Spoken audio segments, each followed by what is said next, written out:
Because like in the first movie, there's all those kids, all the souls, right? And in the Scooby-Doo movie, there's all he collects all the souls. Oh my god, it's the same thing. Hi, welcome back to the Media Men podcast. I'm Jacob. And I'm Lance. And we're here, season 2, fall 2019. Maybe. What do you mean? I don't know. Is there something you want to say? Look, I got a deal from another distributor.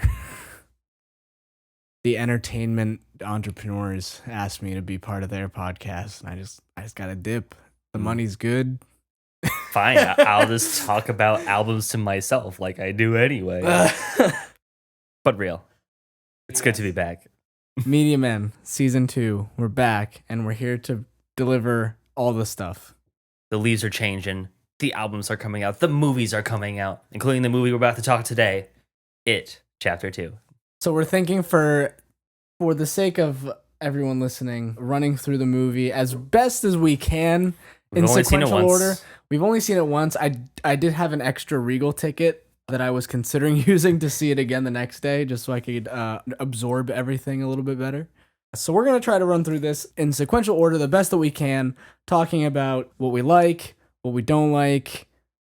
Yeah, topic-based discussion. I think that's all that's there is how to it works. it. Yeah. So, It Chapter 2. Well, first, do you want to talk about It Chapter 1? I don't even remember It Chapter 1. It Chapter 1 is a great movie. Before we went to see this movie, we saw it like 4 days after it came out. But we wanted to have like this big movie extravaganza night where we would watch It 1 and then immediately after go to the theater and see It 2. That did not happen. I kind of wish it did, because it would have... I think it would have given me more substance to draw off of. I mean, I've seen the movie multiple times since the DVD release. So I like... It took me a second to like recognize a couple things, but I got everything for the most part. I only saw it the one time when I went to see it in theaters around whenever it first came out.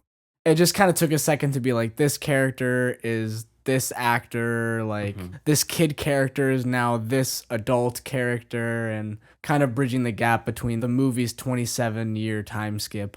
Yeah, they pulled an Avengers Endgame. So yeah, like we said, It Chapter 2 starts 27 years after the events of the first movie. Yeah, we're kind of just thrown into it with the opening scene with Adrian and his boyfriend. We're seeing them at a fair, and there's a big hate crime discussion, very political, very relevant. Honestly, at the carnival, where it's kind of foreshadowing, because like we're going to be back here. The presence of Pennywise still in Derry. Yeah. I mean, I don't think Pennywise is making anyone homophobic, but it's definitely hate. Yeah, very homophobic. And honestly, a very gruesome scene. Oh, I think it's the most like unsettling part of the movie. Yeah, I think It Chapter 2 opened up with probably its hardest scene. So after this opening scene, we're introduced back to Pennywise, and it's like, oh, he's back after his 27-year sleep. He bites Adrian's arm off or something. He's trying to eat. He's off his hibernation. He's hungry, super hungry. And we are introduced to... Old Spice guy. Yeah. I didn't... I realized that after the movie. I'm like, he looks so familiar. Yeah, the entire movie, I was like, where the heck is he from? But yeah, he finds some blood graffiti and is like, oh shoot, he's back.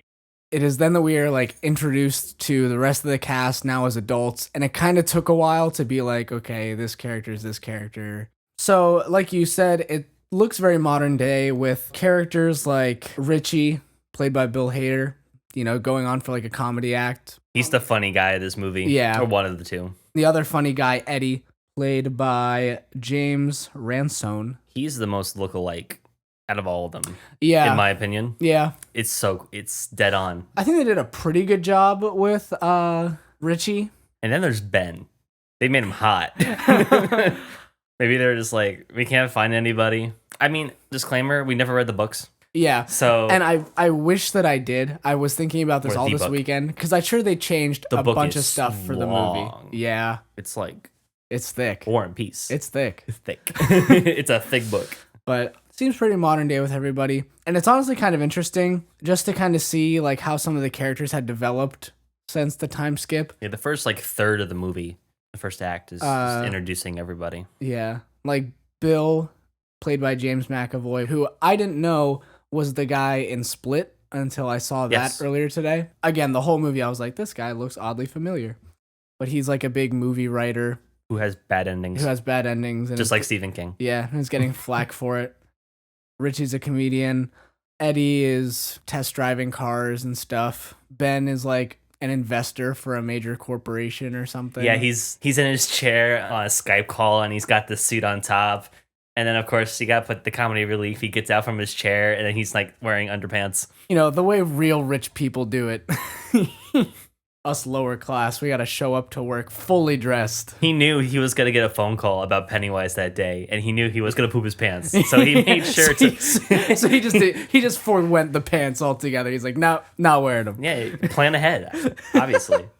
I will say, it didn't make sense until they introduced, like, oh, since the characters have left Derry, they've all forgotten, like, what went on when they were kids because of, like, Pennywise's evil he's not voodoo. On his chain. Yeah.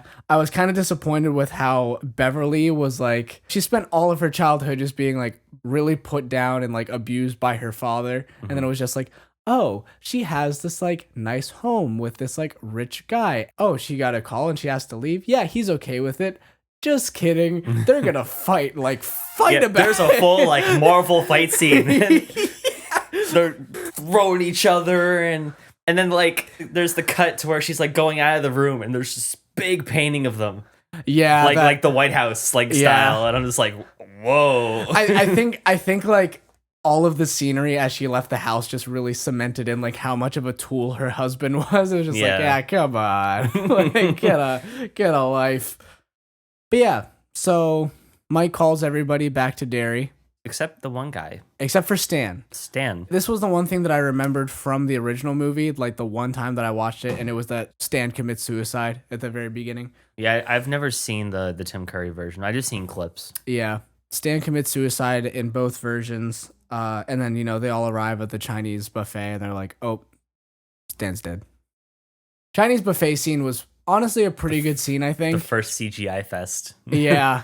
of the whole movie. Yeah. There were some parts of that CGI in that scene that I was like, yeah, okay. I couldn't stop. First, I was like, oh, snap. It's getting real. Like, it's time. And they're like trying to, with their fortune cookies. And they're like, this is this is that. No, it can't be this. And Beth's just like, oh.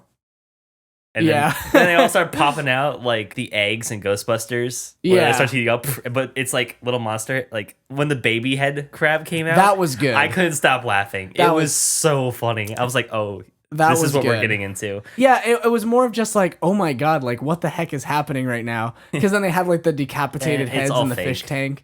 Yeah. Then you flash out of it and it's just like, it's just Mike hitting a chair on the table, and then the waitress comes in. She's like, it felt like she's dealt with it before. She's like, I'll clean it up later. That felt like a little weird because it was just like... They were super chill about it. Yeah, she just walked in and was like, is everything okay? Guys, here's your check. See you later. Come again. Like, don't worry, we'll clean that up. Like, it happens all the time. And honestly, who knows? They are all like swimming in money. So... They did pay them back. Yeah. They don't mention it. It's fine. Yeah, maybe they just left a really nice tip. Again, more foreshadowing in that scene with the kid that Bill Hader gets mad at. Yeah. It's like, are you fake? Yeah. It took me until like they mentioned it in the movie that it was like the kid from the buffet that I was like, oh, that was the kid from the buffet. Yeah. And he comes back again later. Dude, I lost the kid from the buffet. Oh yeah, that kid was the kid from the buffet. Oh yeah. Oh yeah. So the Losers Club is about to all leave Derry. You know, who cares what... And they all get sober really quickly after the... Yeah. After getting scared very hard. I mean, I could imagine. I did like in that scene whenever it first started happening, because, you know, they were regaining their memory, and then it was just like, oh my god, I forgot that, like, this crazy crap happened when we were children. Yeah. And, like, comedic relief, Eddie and Richie are just, like, screaming, like... oh, fuck. Like, and I was like, you know what? Demonetized. It may have seemed at first a little out of place. I was like, did they not have any, like, better dialogue for them being scared? But then I was like, actually, you know what? I feel like that's pretty genuine. Yeah, like, you would be, like, you wouldn't have words. Like, imagine is, like, having hallucinations. Like, man, what was in that General Tso's? Just ate. But yeah, they leave the restaurant and are all about to split up. But then Mike shows Bill the Native American ritual. Yeah, Mike convinces Bill to come back to his place. Yeah. And then he's like, I've been doing a little research over the last 27 years, over the last century, and when movies don't know how to explain voodoo magic, pull out the Native American card, and then and he's got like super drugged up, and because they couldn't just tell him. No, he had to be. He had to experience. He had to be high and like. He had to go deep. I guess for whatever reason, like Mike went with these Native Americans, and they not only they gave him these flashbacks of like it first coming down and how the settlers interacted with it. I guess like Mike also picked up exactly how to do the same voodoo magic from the Native Americans and was like, yeah, I'm going to give you this drug, and then I'm also going to project into your mind all of these images of the past. Yeah. So instead of just telling them how to do it. I did like that scene though. Very Doctor Strangey. It reminded me of like Deathly Hallows Part 2 or Part 1, where he's explained the Deathly Hallows to Harry. Yeah. And it's like that like different art style, kind of like different different CGI fest. I could definitely see that. So that was really cool.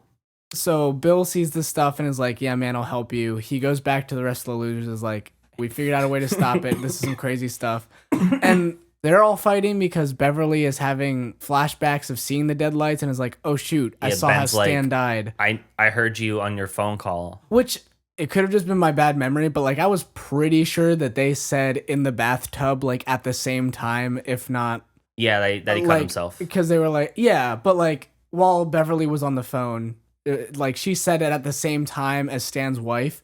And then in the next scene, they were like, you said it before Stan's wife said it. And I was with my super hearing. Yeah, I was like, I thought they said it at the same time. But no, it was like a millisecond beforehand. Yeah, whatever. It's not that big of a complaint.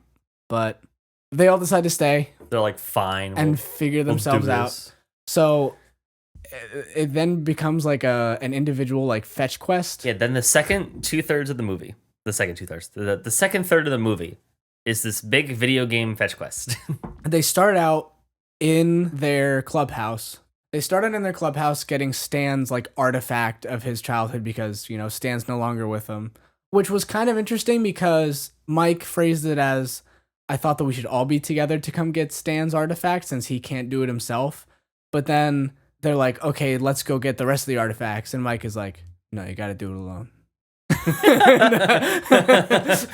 So all these artifacts represent a piece of their childhood, like a cherished memory or something, whether it's good or bad. Yeah, the second 2/3, the second third of the movie is like them finding their pieces, and then I think the scariest one / funniest one was Bev's with the old lady. Yeah, and we kind of get to see like more history with that part. Yeah, and I was gonna say, like, Bev's was the first one we saw, right? That was the first one in that chain. Second, yeah. Or was it the second? Instead of, if you're not counting clubhouse stands. Yeah. So for the individual fetch quests, Beverly's was the first one that you see, and it's the same one that we see in the trailer. Yeah, I knew it was coming. Yeah, and like that was the thing. Like everyone in this theater knew it was coming. The twist at the end of the scene, though, like nobody else saw in the trailer. Like they just saw the naked grandmother. By the way, played by Joan Gregson. Joan Gregson, fantastic job. Oh yes, she is the creepiest role. Yeah, second to Skarsgård. Skarsgård. Yeah. And by the way, legendary. Yeah, I was gonna say, like, just looking at actors, I think the big actors that we have in this film that really carry everything were probably, obviously, Bill Skarsgård. Fantastic performance as Pennywise. Easily makes the film. Joan Gregson takes the scene that she's in. And then, I would say Bill Hader. Yeah. I mean, I think it's kind of easy for him to carry the film because they made it very, like, comedic relief, almost. And they gave him a lot of the punchlines. Yeah, that's something else. But Beverly's scene, we've seen it in the trailers. We knew it was coming. And I kind of wish that they would have used a different scene for the trailer if that was going to be the case. Because we all saw, like, naked Mrs. Kirsch running across the kitchen floor in the trailer. I was like, oh, God. Yeah. But we didn't see, like, the big monster that she becomes whenever she attacks Bev. And I think that was, like, the big thing of the scene was just like, Jesus, like, this. I was just looking at her boobs, not gonna lie. They were just like, I was like dodging them, like weaving. I leaned over to our friends in the theater as we saw this, and I was just like, damn, she thick. Yeah. And then she just runs away. Yeah, so Bev leaves the room being chased by Mrs. Kirsch. Big titty floppy old grandma scary lady. But then I believe whenever she hit the hallway, at the end of the hallway, it was her father that Pennywise took on. I think so, or unless it was Mrs. Kirsch's dad that we saw in the photo. I really couldn't tell for sure. All I remember from that is Pennywise just like clawing his skin off of his face. Signature like scars down his eyes. That was really good. But again, like that whole scene I think was really good and like really got the audience just like, what the heck is going on? Like, Jesus Christ. I think and like then the rest of them. Yeah. We'll get to them. Yeah, definitely that was the most like intense. The rest of them felt like carnival experiences, like haunted house rides. But like I enjoyed them. But I don't think they were as scary as like the scenes from the first one. Yeah. No, I still enjoyed them. They're super fun to watch. Especially Eddie's with the throw up. Yeah. And like the leopard just throws up all over him. And then it changes to like the music. I was just like, oh, is this like a reference to something? Yeah, Am I missing something? Yeah, no, it was really kind of like off-putting a second there. Like I was like, okay. Like, and then when he's done, it just goes back into intense music. Yeah. And it was just like, it was super weird. Yeah. Am I supposed to laugh at this? Yeah. It was a really odd choice just to like throw that slow motion vomit scene into the middle of this really intense I felt thing. like it was a reference to something. Yeah. What even were the other ones? I remember Ben's. Ben's was getting chased throughout the school by flaming haired Beverly. And then we got the classic reference of Kiss Me Fat Boy with Pennywise hiding in the locker with him. That was a really nice touch. That was fun. Yeah. I did love in the because they did a lot of like flashbacks and stuff in the movie, and they kind of did it in like a similar 13 Reasons Why treatment, which is like the present day was a little bit colder film style. Plus the de-aging. Did you notice the de-aging during the movie of the kids? No, not really. Yeah, I didn't either. I think they did a really good job. One of the best de-agings I've seen. I thought they just filmed it during It 1. Yeah, like I said, I thought they did a really good job. I didn't notice it at first. To be honest, I just thought the kids stayed looking exactly the same. I didn't even take into account that 2 years had passed. I was just like, oh yeah. Yeah, 2 years. They've grown up so much. Yeah. Rotten kids. But yeah, with the flashbacks throughout the movie, they treated it similar to 13 Reasons Why. And in the new season of 13 Reasons Why, which is bad, they're treating... In the first 2 seasons, they would have this warmer camera effect to be like, oh, you know, this is when this person was still here with us, like life was better, and now in the future, like in the present day, it's colder, like everything's more gray. And they kind of did the same thing in this movie, but in the new season of 13 Reasons Why, they're like adjusting the actual screen height. So like the ratio? Yeah. So in the new season, whenever it flashes back, the black bars go away at the top and bottom, and it fills out like the entire screen. And then you visibly see it like shrink back down again when it flashes forward. It's really odd, and I can't remember if they did that at some points in It Chapter 2. I mean, it was just obvious if it was a flashback because they turned into children. Yeah.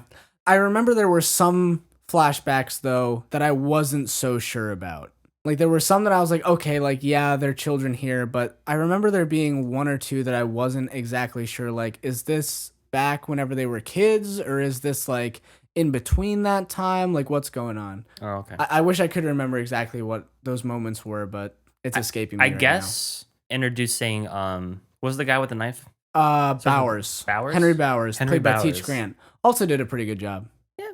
Honestly, I thought that... It's very funny. Henry Bowers was a funny character, but I kind of thought he was like a throwaway role. Well, he was in the first movie. Yeah. He tried to kill the kids in the first movie. Yeah. And I remembered that. I remember them showing that again whenever they first introduced him, like, hey, you're under arrest. Like, he pops up out of the sewer after getting knocked out by the kids in the first movie, and then he goes back home and is under arrest for killing his dad, and then he winds up in this psych ward. There were little things about that I was confused about. Was like, was the psych ward in Derry? Probably outside of Derry. That's what I was thinking, but I thought that like Pennywise's power was only limited to Derry.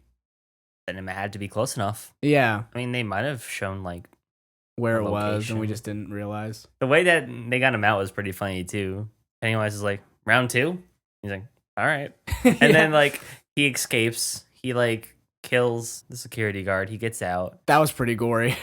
Yeah. the gate was already pre-cut and open. Yeah. He didn't do anything. And then like the leper zombie guy is in the car ready to go. Well, that was so funny. That zombie was like his friend from high school that died whenever they were in the sewers. Yeah. I can't remember his name. That was another thing about the whole situation was like, is that zombie accomplice, like, was he actually there or was he a figment of Bauer's imagination? Because like he shows up and like gives Bowers a knife and then like drives the car away. But then aside from that, like we don't see him help out in any other capacity. I'm just gonna give it the benefit of the doubt and being that it was real. It was just confusing to be like, oh, this zombie is helping him escape the psych ward, but then whenever it actually came to hunting down the members of the Losers Club, like the zombie just wasn't there except as a getaway driver. Yeah, I was going to say he was just Ryan Gosling. Yeah. And it's like I feel if Pennywise had control over the dead, it would have been nice to like see that a little bit more. But yeah, so I mean, later in the movie we see Bowers attack Eddie. That was a great scene. Right in the cheek. And the literal cheek, not his cheeks. Yeah. Oh, and right before that, Bill and Bev were getting at it. They kissed. Oh, that is when they kissed. They smooched. That whole romantic subplot was very I want to talk about that so much. Should we do that now or at the end when it gets to the end? I guess let's just keep going through the recap and stuff. Okay, yeah. Bill getting stabbed in the bathroom gave me Crimson Peak vibes because that's how Tom Hiddleston goes at the end of that movie. Oh, yeah. And I was like, oh my God, Eddie's dead. I think I said Bill. Eddie getting stabbed in the bathroom gave me Crimson Peak vibes, and I was like, oh my God, Eddie's dead. Yeah, he was just like, oh God, that hurt. Oh man. And he goes into the bathtub and he's like hiding behind the curtain like, you can't see me. Yeah. As soon as he was in there, I was like, man, if Eddie doesn't stab Bowers right now, I'm going to be pissed. And he did. And then that mullet and line. Bowers just comes up slowly. The freaking mullet line as Eddie leaves the bathroom was so funny. And then freaking, was Bowers was in the bathroom. Yeah.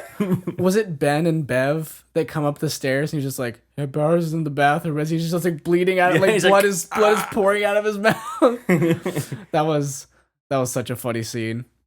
So I guess just like thinking of the rest of the fetch quests, Bev had the grandma. She found her postcard. Ben found his yearbook page in the high school. Oh, right. Running away from Flaming Beverly. Bev. Yeah. Eddie had the leper in the basement of the pharmacy, and that was his inhaler. That was an interesting scene. I kind of wish that like that was in the trailer instead of the Bev scene, because I feel like that was just like gross. That wasn't scary. It was just gross. And the way like he reacted to everything, he was like, ah! Yeah. And he was like bumping into everything, and it was all like, but you know, his like slapstick. Yeah, like his character's supposed to be a spaz, Yeah. but they definitely like hammed it up a little bit. Probably for the trailer, it wouldn't have been that spooky. Yeah. Now Richie ran away from like Paul Bunyan. Was that? That's what that was, right? Richie was in the park and he ran away from. Oh, he got his token from the arcade. That's right. But yeah, that scene in the park with Richie, I like that a lot. With everybody swaying in unison, and that was pretty good. It felt like they all turn into like these figures, and then he looks at the statue, he looks away, and then he looks back and it's not there, and then Pennywise is floating down on all of his balloons and more balloons, and I thought that was another good one. I feel like between Richie's scene and Bev's scene, like those were most similar to It 1, where it was like a really atmospheric scare. Yeah. Whereas like, you know, Eddie's, it was like, oh, you have this thing that's scary and it's getting closer. And then it's like, oh, it's here and it's gross. It's like those haunted house props where the doll is like shaking, like spastic movements. I know a lot of people don't like that. Yeah. And that doesn't really bother me. Because I'm like, yeah, that's just... And then he's all revved up, or it's just a machine. You know? Yeah. Like, it doesn't really get to me. But I understand a lot of people who do have fears of that. Yeah. And then Bill purchased his bike from Stephen King in the shop. Yeah, that was a whole just like Stephen King cameo. Yeah, that was like they pulled the Marvel again. They pulled again. I mean, Stephen King has been in a lot of other of his own films. Oh, so that wasn't like a first time thing. No. Oh. Like I was gonna say that was pretty calm. Like if you think that was bad, look up like Stephen King like cameos in his other movies. They're so funny. He overreacts really hard. I've really never seen any other Stephen King cameos. Or I've never seen any other Stephen King movies aside from like It. Awkward silence. Never mind. Chloe Grace Moretz. I can literally hear the crickets outside. There's literal crickets going on outside. Thank you. Thank you, Southern PA. So the last one was Bill's artifact, and that was just him getting the bike from Stephen King, riding back down his neighborhood street, seeing the kid with the skateboard, going back to the sewer drain where Georgie died, and then he got the boat. And that was kind of lame. Like, you heard Georgie's voice coming from the sewer. It's like, Bill, I'm in here. I'm still alive. And it's like, Bill, you already did this as a kid, man. Like, you have your memories back by now. Like, come on. He was being like, that's also, I've heard a very big complaint about the movie. It's like, you're adults. You know these are fake. I don't know. If you're being, like, manipulated and being, like, forced to do these things by a clown. In all fairness, like, I would still be absolutely terrified to experience any of this stuff. But I do think the complaints stem from the fact that the first movie, they had already dealt with a lot of this stuff. Yeah. And like, how did they take down it in the first movie? Like, weren't they just they kind of did the same thing. Yeah, like, he can't, they just yelled at him. Yeah, they're like, he can't scare us if, like, he can't overpower us. The power of friendship. Yeah, it's like he lives off fear, so if we're just not afraid of him, then that works. And then, like, they go back, they forget stuff, but then they go back. I would have figured they would have had their memories back by now, so they would have just been like, we're not afraid anymore, like, we're adults. I will say, though, still better character development and better communication amongst characters in, like, terms of, like, storytelling and plot devices than most horror movies. Than 13 Reasons Why Season 3. So, I mean, those were the fetch quest scenes. That was kind of my complaint for that scene. The whole scene with Bill at the carnival, I liked. And I think that whole, like, little subplot with him trying to save a kid from dying, like, I thought that had merit over than, like, oh, my brother's dead, it's my fault, like, I still haven't come to terms with it, or like, oh, I still have hope that there's some way to, like, get him back or something. And he resolves that at the end. Yeah, he does resolve that, which I think was nice. I don't think that Bill had that same closure of, like, hey, it's not my fault in the first movie. I think in the first movie it was more of just, like, he's dead, move on. Yeah, exactly. But I did like him trying to save another dairy kid. I thought that had some merit, and of course, like, he doesn't. Nope. He fails. He fails miserably. Yeah. Speaking of dairy children dying, the baseball park scene with the girl with the birthmark, yeah. That sucked. Okay, so like, in a good I watched way. the beginning of the movie online. I paid for the movie, it's okay. So in the beginning scene with the carnival with the guy who gives her the toy. Yeah, it's the same girl. Yeah. Yeah. I like it when movies do that. It's like, foreshadowing, I guess.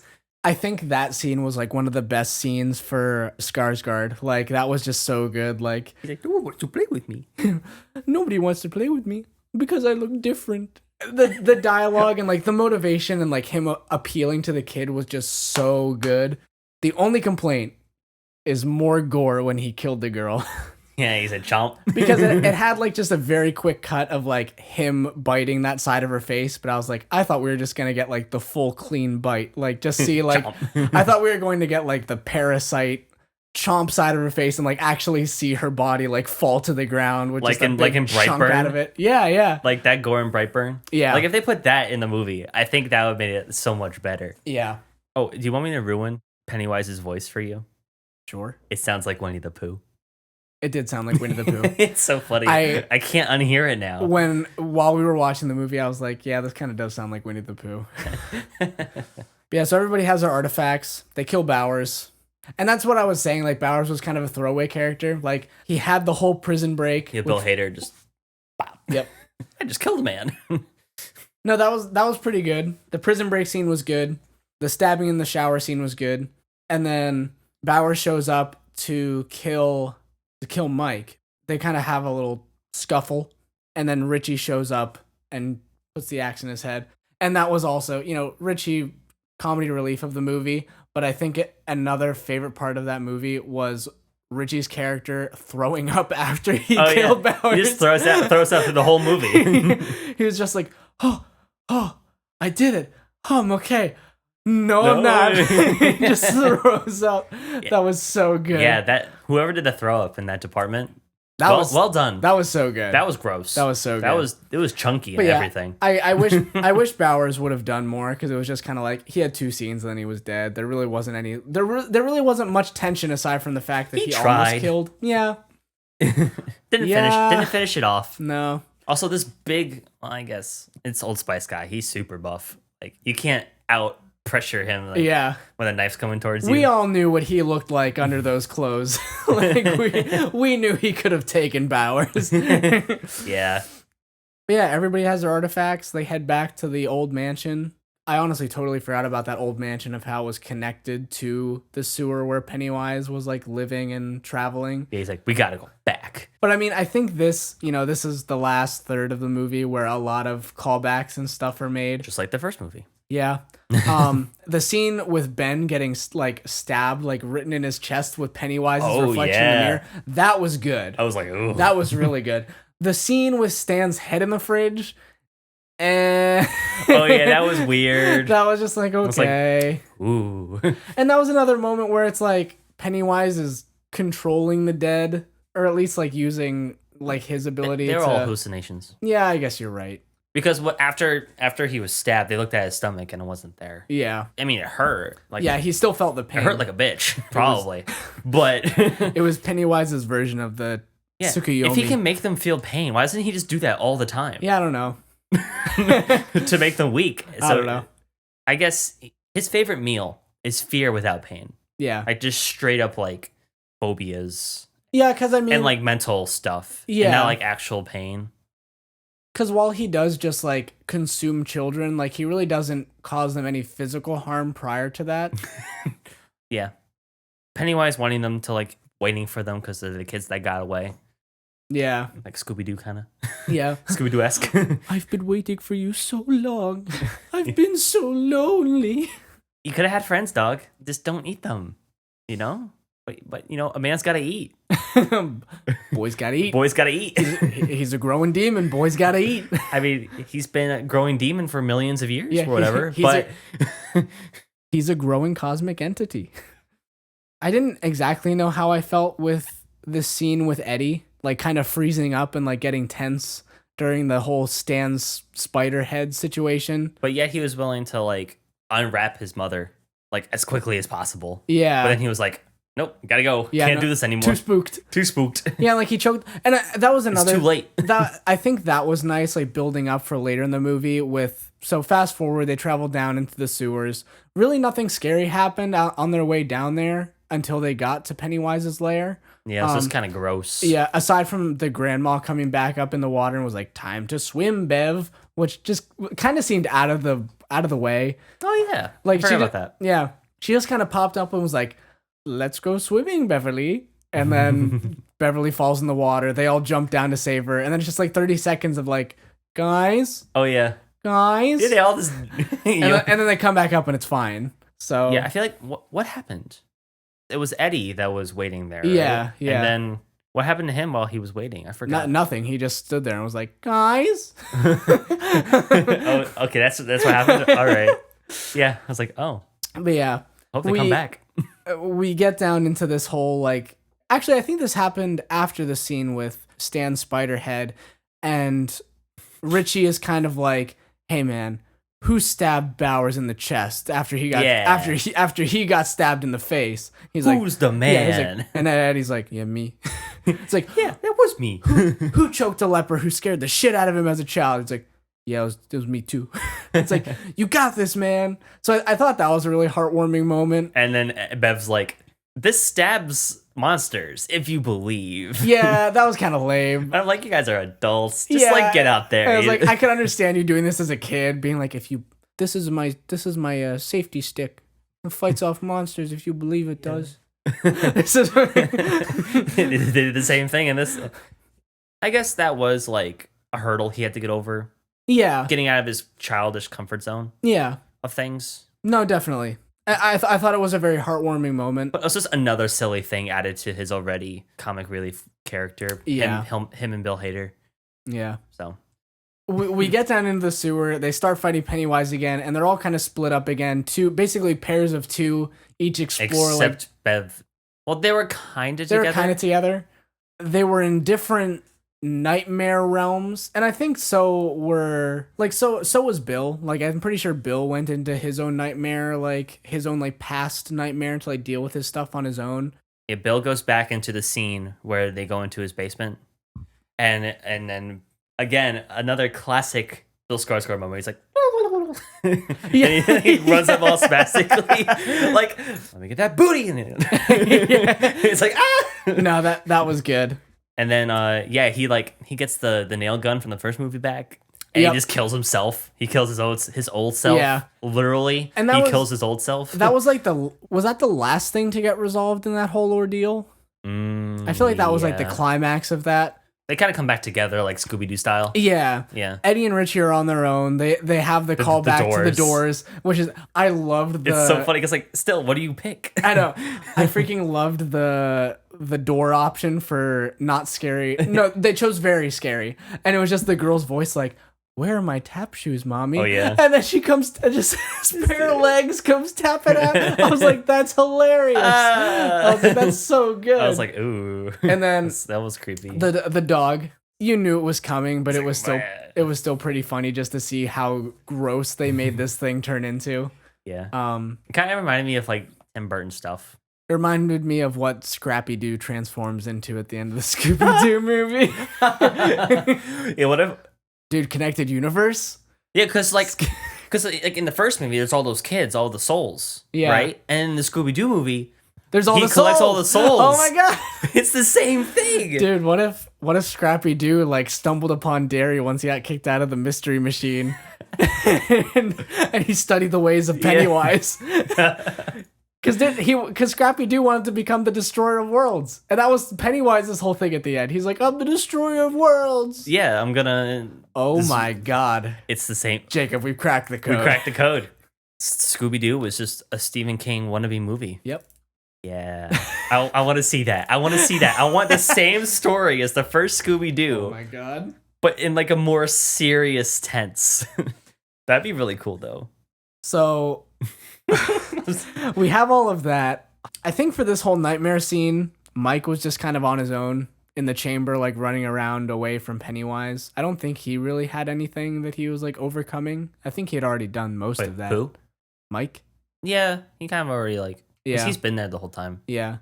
So Richie and Eddie were together, door thing, Bill, Georgie, and then Bev and Ben... They had their own like separate thing, but were connected by like the red string of fate and love and passion. And Bev was like locked in the bathroom, which I thought, like in the first movie. Yeah, and like she was being tormented by like all of her abusers knocking on the door, and they gave him that "Here's Johnny" reference, which there's a lot of references. Which a lot of people believe the "Here's Johnny" reference has now created like a shared Stephen King universe, so like all the stories happen like within the same vein, which I think has been confirmed in the books anyway. Yeah, like it's like his own Marvel universe. It's kind of like. It works the same way. There's like a cosmic turtle that oversees everything, and the turtle is like Pennywise's older brother. Yeah. Yeah. So Ben and Bev getting tormented. They manage to like reach out for each other and pull each other back. And then Bev has super man strength. Yeah, like Bev pulls Ben out of who knows how many pounds of rubble. And I thought that was interesting too. It was just like power of love and adrenaline. Yeah, and Pennywise even says, like, as he's burying Ben alive, like, oh, you know, you have all those abs. All those sit-ups. Yeah, you're still a tubby little boy. Yeah, all those sit-ups, but you're still a fat boy. Yeah, like, that shot, like, full body Pennywise reminded me of, like, the Tim Curry stuff. Yeah. And I like those the best. Yeah. I didn't know how I felt about that, because I was like, you know, if the whole thing is that Pennywise and Ben's relationship, and it too is Pennywise terrorizing Ben for being a fat boy, but he's like ripped now. You know, I understand psychologically you might be damaged, but like physically right now you are strong. Like Pennywise is putting you in a physical trial right now. Like you can. And then again, it was a hallucination. Yeah. So like Pennywise couldn't make him get out of the thing. He made him weak. Yeah. But then he started to realize, like, oh, this is fake, and I love Beverly. I love that. Yeah. And they can hear each other. And And luckily, Pennywise put them right next to each other. Yeah, like, I guess Pennywise is like Cupid for a second. The whole poem thing about that scene was really kind of cheesy. Oh, you're the one who wrote it. Yeah, well, like as they're both like drowning, and Bev is drowning, Ben is being buried alive. They're like, your hair is like an autumn day, and it's like, oh my god, you wrote the poem, and it's like, yeah, it was. I'm totally gonna forget everything, all the connection I had with Bill and the time that I kissed him, and I'm pretty sure I was gonna be with him, but just because now you said it, I understood. Like, I think she kind of had a crush on him during school. Well, and I remember whenever she kissed Bill, like, she wasn't sure. Like, she was still getting some of her memory back and stuff whenever she kissed adult Bill. Yeah. So, yeah, like, I kind of understood that, but still, I just thought the whole, like, poem reading thing while they were both being buried alive was, like, kind of cheesy. I don't know how else they would have been able to do it. Yeah. It looks great. Yeah. Again, CGI in this movie most of it is great. 99%. Yeah. Some of the stuff looked pretty early 2000s cheesy horror. It could have been a little bit better. But overall, great watch. Yeah, so they get out of their thing. They go to fight Pennywise again. And then the biggest sad point of the movie, in my opinion, Eddie gets confidence, like incapacitates Pennywise for a second, and then dies. And it's like, I did it. And then he goes over to Mike or whatever, who's on the floor, like, yeah, come on, get up, I got him. And then he goes, yoink, and just stabs him in the back. You totally saw it coming, like in the moment leading up to it. It's like, yeah, I got him. And it's like, something's going to come and stab him in the back. But at the same time, it's just like, no. And like, even after it happened and everybody's like torn up about it and they kind of retreat with his body for a second and he's still alive and breathing, I was like, dude, Eddie already got stabbed in the face. Like, who's to say he can't come back from this? Like, come on. That's true. I was thinking that too. But then he died. Well, he was hanging on for a bit. Yeah. For the rest of the fight in the corner, just watching. And Beverly was taking care of him. Like, Eddie's dying dialogue gave them the idea of like, oh, we got to make Pennywise small, which again, I thought it could have been worded a little bit better. Yeah, but instead of in the first movie when they made fun of him and he was like, and he just like fell into the hole, like Darth Maul style, even though he didn't really die. He turned into a little baby, a little crying little baby, a little deflated balloon. I thought it was really like, it was like, aw. Well, and so it's just Beverly, Bill, Mike, and Ben who were doing this during that scene. Like, they were the ones like yelling at Pennywise, like, you're an old lady, you're lame, you're fat. You're stupid. You're dumb. Your mama is so fat. You smell. But yeah, Pennywise, in addition to losing the fear power over everybody, like now Pennywise is, I think, like, falling and they were back. Finally able to get to him because of the artifacts. Yeah.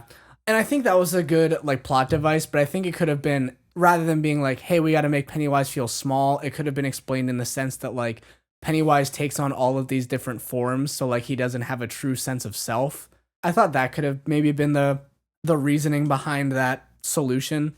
But yeah, Pennywise just becomes this old deflated fetus. And Richie leaves Eddie's body. Kind of like in Voldemort. Yeah. Doesn't he turn like small? No. I don't know why I said like in one of them. In the Goblet of Fire, he was a baby. Yeah, he was like that little like baby. Him into the water. He was like, kill the spare. Boss Baby. Boss Baby 2 on Netflix. Connected. Scooby-Doo. Scooby-Doo. Boss Baby. Again, all connected. It's all connected in the Warner Brothers Stephen King universe. Oh my god. So, Richie leaves Eddie's body to go join in on the attack against Pennywise. Yes. And I thought at this moment, Richie was going to be filled with like so much anger over Eddie's inevitable demise that he was just going to curb stomp deflated Pennywise like right against the stone. And he didn't. I honestly thought that would have been even better. Yeah. But they like slowly pulled out his heart and like crushed it in Mike their was hands. like, Kalima. Kalima. Finish him.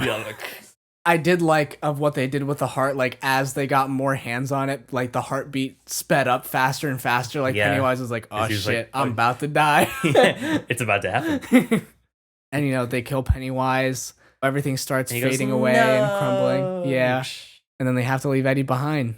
I think that was probably the next best moment in the film for me was Richie like not being able to be torn away from Eddie and then like having to like Bill Hader's performance overall in this movie really good. A lot of heart. Unlike Pennywise's gets destroyed in the end. Are you saying that Bill Skarsgård's performance in the movie did not have a lot of heart, Jacob?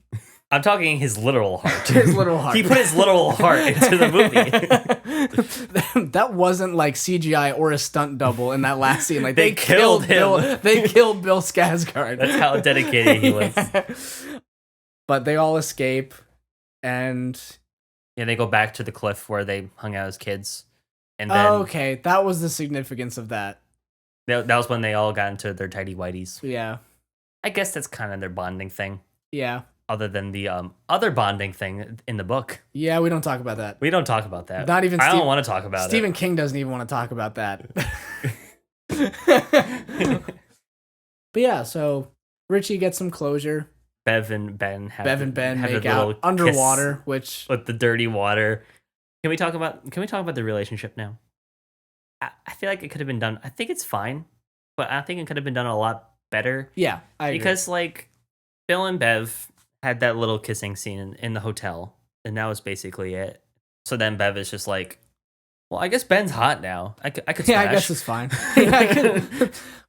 Ben has reached my hotness quota. I can smash now. Yeah, and the postcard was him the whole time, and I had my wrong feelings in Bill for 27 years. Hot and delicate. So they just make the quick bait and switch. Yeah, for the whole plot's sake. And then they're on his nice yacht. It's like, all right. Like, good for them, I guess. I don't know. I didn't really feel it probably as much as other people did. No, I didn't feel it. And I don't think a lot of people felt it. And I think that's another thing, too, is that so much of the movie was dedicated to character development on, like, Richie's end, on Eddie's end, and I think a little bit on Bill's end. So that could just kind of, like, having this kind of, like, big fanfare for the Bev and Ben relationship at the end just kind of felt out of place. I'm sure that's how the book went, too. But that's also probably Bev's, like, overcoming, too, like, her focus on what love is. Like, I understand that. I think it worked well. I think it could have gone better. I think they could have put a little bit more into it. But Ben's hot, so it's fine. Ben's hot. And we were talking, we think they did a really good job with the likeness of all the characters. And I'm pretty sure all the kid actors got a say in who they wanted to play their adult versions after the first film. I'm sure they did. But I mean, I think like Ben was I could see a likeness in all the characters between the child actors and the adult actors, except for Ben. Kind of had the cheeks. He had like some resemblance in the face, but like different hair. Granted, he didn't go through puberty yet, so, we really can't say about the facial hair. 27 years. Yeah. That was my one complaint with that. All the characters, they did a great job. Like, getting, like, the likeness of the kids from their actors into them, and to having a grown-up aspect, but still having that, like, childlike edge to them to, like, express, this is me. Like, there's no difference. We're the same person. I thought overall, they did a pretty good job. And at the end of the movie, we kind of close out with the Richie and Eddie relationship, and then Stan's closure for the movie, which I had actually forgotten about. Oh yeah, the letter at the end. Yeah, that he wrote to his suicide note. Yeah, quote unquote. Well, he didn't want to call it that. Yeah, it was like, this isn't a suicide note, but like I wanted to let you guys know there was no way I was going to be able to come back to Derry, so I killed myself. Like I knew he was gonna get those hallucinations again. Yeah, he was probably. But not everyone else. He was like, I knew everybody needed to be there, and if I wasn't there, the plan wouldn't work. So I just took myself out of the picture. So like that made sense, and it was just like, oh dang, like Stan's like kind of a badass for like doing the whole self-sacrifice thing without any of us knowing. Medium Men does not condemn suicide to fix problems. No, but I understand what you're coming at. Yeah. But then again, this movie has a clown from space. Yeah, no, a demon from space. In saying that, in no way did I mean, oh damn, Stan committed suicide. That's so cool. in Always Sunny, suicide's badass. Yeah.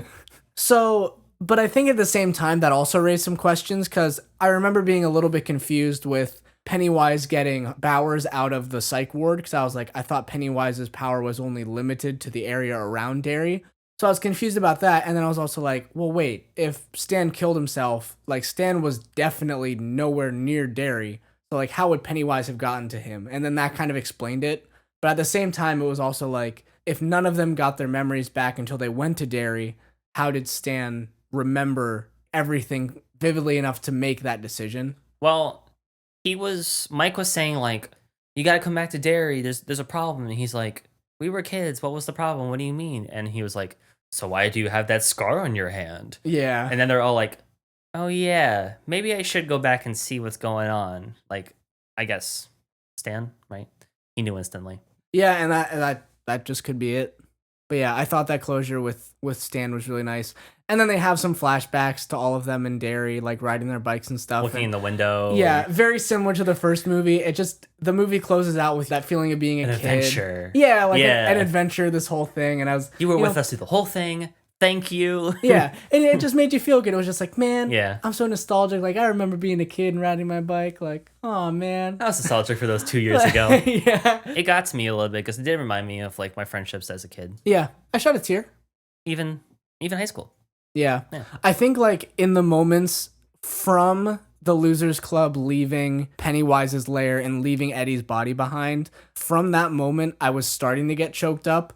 And then I was just in a perpetual state of, like, almost crying, like, all the way until the end of the movie, where I think they had that, like, final shot of them, like, riding bikes down the street. And, like, I think there was some emotional dialogue. And I was like, okay. I got choked up. I was like, that would suck if your friend died. Yeah. That would be very bad. Man, I'd be sad if my friend died, too. But, yeah, it was just 5 minutes of being like... Death is hard. Death is very hard. Got to tug the heartstrings at the end. Yeah. So that was a very long movie. It was a very long movie, and potentially we are getting up there for an equal length or even longer synopsis of said movie. But I think we expressed a lot of our ideas about the movie as we went through everything. Yeah. I think basically, like, as an overview of my feelings of the movie. Yeah, like a final impressions, I guess. In terms of a scary movie, this is probably not what you would expect. Yeah, I was going to say the same thing. I've talked with some other friends who have seen the movie, and I think it's a unanimous agreement that this is more of a comedy thriller. Yes. Whereas the first movie is that atmospheric horror that... kid-like scare. Yeah. And I think, one thing about it is just that, the actors in the movie are now adults compared to kids who may have been more helpless in these situations. But it's also, there was just a lot of comedic relief in this movie through the use of Richie and Eddie. A little bit too much at times, I think. Like, there were some moments where they just, like, threw something in there and it's like, okay, like, I feel like we're taking a break from the scene that's happening right now because they wanted, like, Richie to say something punny. And then we're going back to the action. So I thought it was a little overused at times, but at the same time, it was funny. There were some comedic gold moments in this movie. And shock value. I think that was the main thing with, as we deemed part 2 out of 3 in the whole movie arc. Everybody is going to these individual places on their own to find their artifacts. And it just seemed very formulaic, like, character arrives, they have a flashback about something, they get close to what they need to get, or it was like, character arrives, flashback, something scary happens, there's a little bit of a break in the scariness because they find what they're looking for, and maybe have another flashback about why it's important to them, then scariness continues, and they escape. Yeah. So I felt like that was very formulaic. In the theater, like, I was hype. I was like, oh, we're getting to see, like, everyone. It's gonna be, like, really cool. And then, like, the execution, they tried to put, like, funny moments into it with the whole, like, the music thing, and I don't know. Yeah, like I said, it just kind of got boring. Yeah, it definitely got a little bit stale. It's like, there's Pennywise again. Woo. Yeah. Overall, it was a fun watch. Yeah. Thumbs up. No, actors all did a good job in their own right. Sound was fun. I still love the soundtrack. Oh yeah, I felt like the soundtrack was way more prevalent. Yeah, very creepy and atmospheric still, which kind of sucked because there weren't as many creepy and atmospheric moments in this movie. But yeah, production was good. CGI was good. I think there were just a few, like, design elements that could have been a little bit better. Like, not even like CGI quality in any specific regard, but just like if they had designed this to happen instead, it may have just fit better within the confines of the scene. I think that's mainly a shot at the Chinese restaurant scene. It was just like there was so much happening. It was kind of hard to like keep everything looking like wow.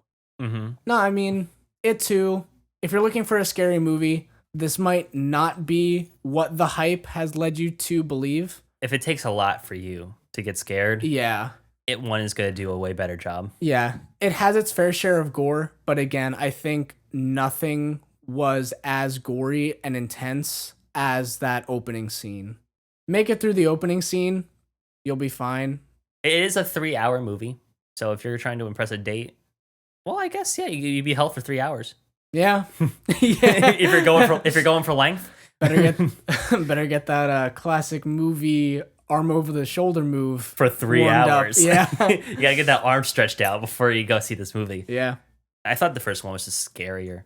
Yeah. The first act was pretty suspenseful, I thought. And that was around whenever, Pennywise was preying on more children. And the more children and the whole Firefly scene I thought was excellent. Really cool. Excellent. Yeah. Act 1 I thought was very good.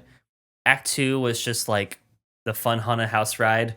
Again, fun to watch, but not for the scary reasons, I guess. Yeah. We talked about the Bev and Ben relationship. That was the most weak part of the movie. Yeah. In my opinion. Yeah. Another friend that I talked to about it, she said she liked it. Yeah, to each their own. To each their own. Tiffany, if you're watching this, dang it. But we hated it. So we think that you suck. Again, the CGI overall was a lot of fun to watch and look at.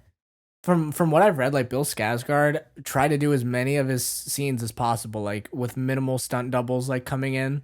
He said in an interview, like every scene as Pennywise took like 100% of his energy, just because he had to be like so flexible and contort himself in a weird way and just constantly give energy to the character. Yeah, it's kind of like what Heath Ledger did with the Joker. Yeah, right. Skarsgård do anything? Do you know? I'm not sure if he did anything to do like method acting. He did say that filming the first movie and the second movie, like anytime he was on or around the set, he tried to remain in character. Like anytime he was in makeup, he was in away character. From the kids as much as possible. Reading something yesterday, he said that there was a scene where they didn't even start filming yet, and just because he had remained in character, like one of the child actors like started to cry, and like she was crying like right as they yelled action, and he was like, nope, still going with it. Like I feel so bad for this is why I'm getting paid. Yeah, it's like not only is this kid already crying, but I'm about to make them cry even more. But like I have to do it. Like good. I mean, from what he said, he is in a very good place. After filming the first movie, like he went back home and he said he had dreams of Pennywise, Pennywise coming to visit him in his dreams. Nice. But he felt it as just like letting go of the character, and then also kind of using it as like fuel for whenever he inevitably had to pick up the character for the second movie. That's a good point. But he said he's in a very good place. So I'm sure he made a truckload of money. Yeah. Doing that. Yep. Okay. I think I'm ready to give my final rating. You go first, Lance. So leaving the theater, I gave it a 4.5 out of 5. I think so. Yeah, leaving the theater, I think I either gave it like a 4.3 or a 4.5 out of 5. Just because of the way I felt. I just felt very nostalgic. I was like, you know what? That was funny. I enjoyed that. That was good. But then looking into stuff and thinking about the movie more like critically, I would probably bump it down to a 4, 3.75. So I'm going to give it an 8 out of 10. I feel like that's still a little bit high, but I think like thinking about it in the context of scary movie, like I would give it a 7.5. I think that's a little harsh because it's not a scary movie per se. Again, it fits that more like horror thriller kind of thing. So I think in that vein of things, it does a good job. So I'd give it an 8. I don't know. I'm not sure if all my criticisms throughout this podcast weren't an 8 though. But like, I had a fun time watching it. I did. I really enjoyed watching it. It made me feel good at the end. And while there were things that I didn't like and I thought they could be better, like I was gonna go watch it again. I had an extra Regal ticket that I bought by accident that I could redeem for any movie, and I was like, you know what? If I didn't have classes the next day, like I could go watch it again. So, give it a light 8. Very light 8. I give it a light with a grain of salt. I give it an 8, but like the 8's been sitting out in the rain for a while, so like it's kind of like eroding. It's a good way to put it. I don't know. I feel that. I feel like it's not a good way to put it. No, I'm feeling it. I think I get it. Light 8 out of 10. Final answer. Lock it in. Cool. Okay, so I would give this movie 2 ratings because I feel like the way you should watch this movie and the way that I'm going to watch it in the future, probably not going to watch this movie by itself. So just by itself, I probably give it like a 6.5 out of 10. It scratched a lot of things and it was a fun watch, but I would rather watch it back to back with the first movie. So giving it that rating, if I was to watch them back to back, because I love the first one. I think the first one is a lot better than the second one, personally. I give the first one like an 8.5. So averaging the 2 movies out together, because the director, he said he's going to make a supercut.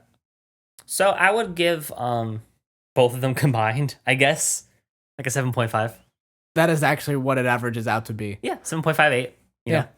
So the official Media Men rating of It Chapter 2 is 7.625. So 7.5. Pretty fresh. We're going to round down. 7.5. Yeah. I'd say, like, I know I was watching reviews. Some people are very happy with this movie. Some people are very disappointed with this movie. Some people are in the middle of the road with this movie. I still think you're going to get what you want. Yeah. No matter what. Yeah. There's something in it for everybody. And I think it's still a fresh movie and still a lot better than a lot of horror movies that have been coming out. Yeah. Brightburn. I'm sorry. It's a good fun watch. But I'm like, if you're drunk. Yeah. It Chapter 2. Better than Brightburn. Better than Brightburn. Speaking of horror movies, over the summer, we watched a lot of movies. And one of those movies was Scary Stories to Tell in the Dark. I need to see that. And I think I had a better time watching that than It Chapter 2, which might be a hot take. But I grew up a lot with those stories. Yeah. And they did a really, really good job. I just remember my dad gave me the book, and the cover art for the book scared me so much I put it in my closet and never opened it or looked at it. But I want to see the movie now that I am grown. But yeah, I think that's it. Thank you for tuning in to the Media Men podcast. For those of you that are still in there with us, we're looking at 1 or 2 uploads a month. We're thinking about doing a little side videos. Some side videos in the month. Comedic stuff. Not saying that the Media Men podcast isn't already comedic, because we're goddamn hilarious. Oh, this podcast is a joke. But yeah, for those of you who have been listening, thank you for staying with us while we were on break and while we are coming back. For anyone who might be new and tuning in, I hope you enjoyed this really long, in-depth discussion of It Chapter 2 that went way longer than what I originally had in mind. Me too, but I'm glad. There's going to be some editing involved in this one. But yeah, again, if you like it, subscribe. If you like it, give it a like, give it a share, tell your friends. Also, social media is in the description. Thank you guys for listening. Go check out It Chapter 2. Have a spooky night. God bless.